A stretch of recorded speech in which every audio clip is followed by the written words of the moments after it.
Alright, so what I've been doing is I've got 1-inch, 1/4-inch bolts, small washers, stick them through that hole, put a washer on the other side, thread it on, get a wrench, impact, hole sealed.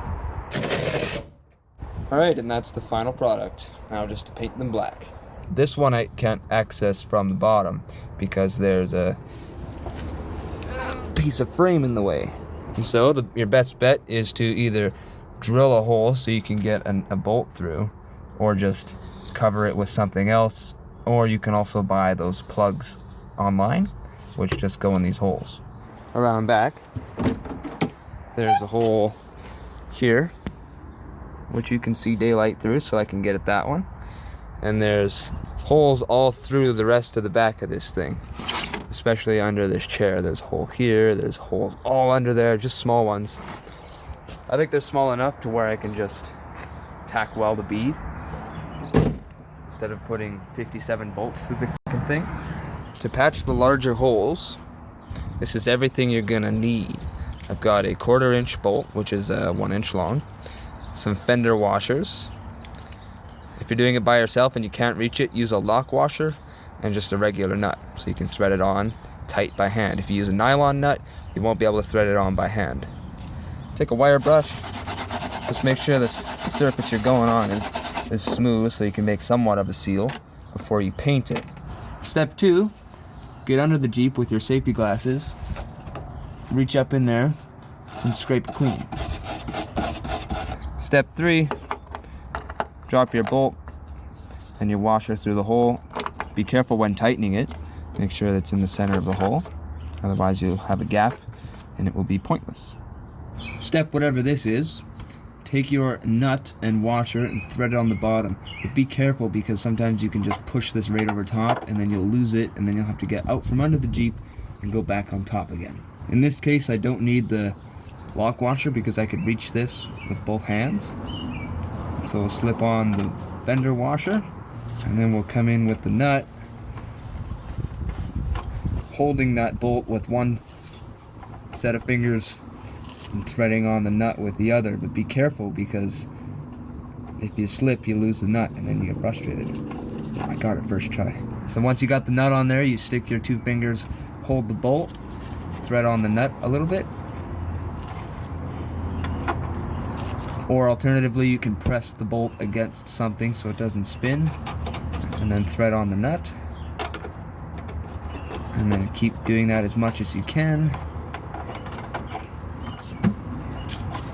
And then once you can grab the bottom of the bolt with your 2 fingers, you take your other finger, and it's hard to see for you guys, but you just thread on that nut, making sure there's no gap in the floor. About like that should do. Now I'll get up on the other side with the drill and come on this side with the wrench, or vice versa, whatever's easier.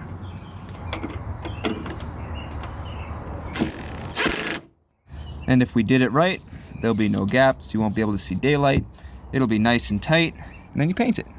And that seals any little air holes. So after you're done patching 14,000 holes, get up under your Jeep and have a look for daylight, and you'll see a few more. Well, I found the original Torx head we had to use, the one that I stripped out in that earlier video, kind of. It's the right thread and everything. I don't know what the hell thread it is, but the bolts I have don't fit.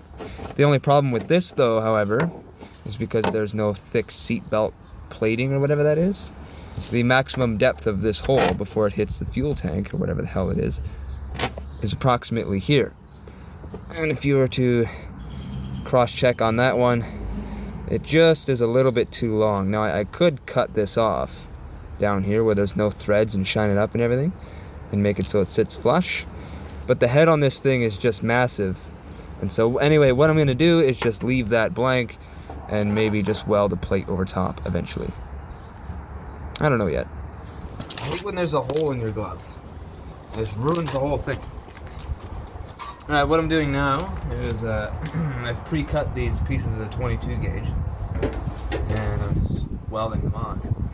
So what I'm doing right now is marking exactly where I need to grind down the paints. in order to weld. Let's about do it there. So I'm going to grind all these away, then see if I can weld them on, and then we can paint them afterwards.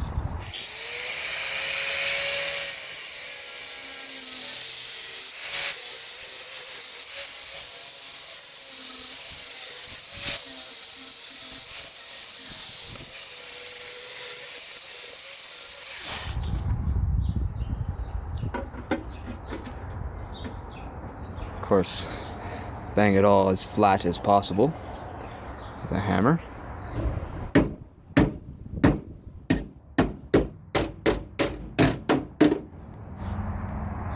That should be okay to weld. Grinded 2 spots for this ground thing here. Clip that on. I'll probably melt the plastic, but that's okay.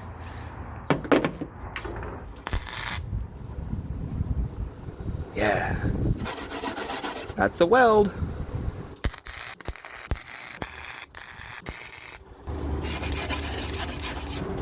Yeah, not too bad. Could use a little touching up. I'm gonna go ahead and do the rest. Alright. Oh, Jesus.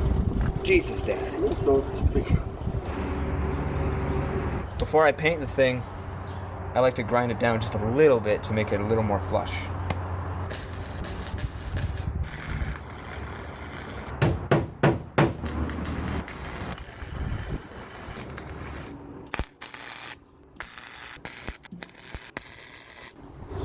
Alright, that will about do it, I think.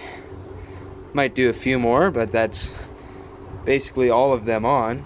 It's ready for paint. My goodness, it's looking sexy. I've got some paint in here. Not much though. I'm gonna run out soon.